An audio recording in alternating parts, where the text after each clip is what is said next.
Pwede ba magkaroon ng dalawang dekadet sa barko? Yan ang talakayan natin sa katanungan ni Sir Domingo Buenaflor Carreo. Sir, good morning. Captain Jim, doon po sa barko nasampahan ng anak ko, international, dalawa po sila, kadete, sa deck. Nasa crew list po, kaya sila dalawa. Thanks po. Alright. So, tinatanong niya kung nasa crew list ba po. Dahil ito ay in view with my previous video tungkol doon sa Inter-Island doon, na maraming kadete doon. However, yung nasa official crew list lang ay isa lang yan dahil nandyan sa manning yan.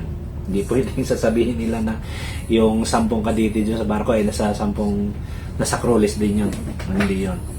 Pwede lang gumawa sila ng crew list pero nasa manning ng barko ay isa lang yan. However, yung katanungan ni Sir Domingo ay 2 kadete. Marami po yun. No? May mga barko na 2 kadete.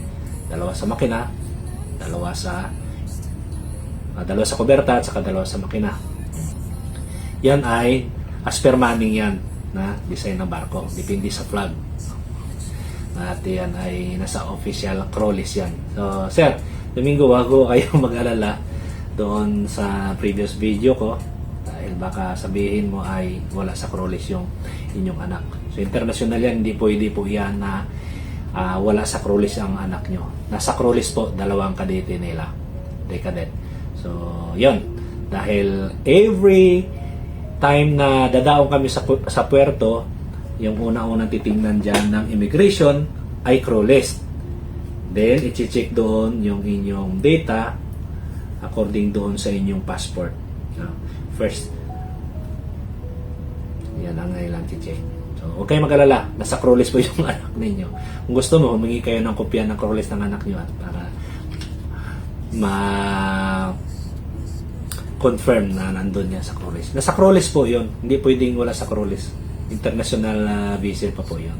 So, yun po, sir. Huwag mag-alala at yung anak nyo ay kasali po sa crew list yan. 100% po yan. Ayun, Sir Domingo, sana nabigyan natin ng tugon ang inyong katanungan. At kung mayroon pa po kayong dagdag na katanungan ay magtanong na po. Thank you so much. Have a nice day.